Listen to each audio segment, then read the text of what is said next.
العلبة دي لازم تكون عندك في رمضان وغير رمضان، هتريحك وتفضل معاكي بأكتر من أسبوع.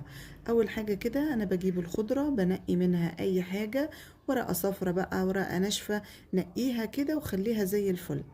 بعد كده بغسلها، واهم حاجة بقى اهم خطوة يعني هي التنشيف، علشان لو فضلت طرية معاكي هتبوظ. فانا مش عايزاها، انا عايزاها تقعد اكبر وقت ممكن يعني. نشفيها كويس بقى بالفوطة كده وتفرديها عليها شوية لحد ما المية اللي فيها تتبخر. بعد كده بقى هقطعها التقطيعة اللي تعجبني، ويا ريت تكون صغيرة.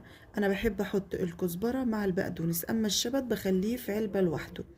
بعد كده بعد ما اقطعها بجيب العلبة واحطها فيها كده، واحط على وشها منديل عشان اي ابخرة تطلع منها المنديل يشربها.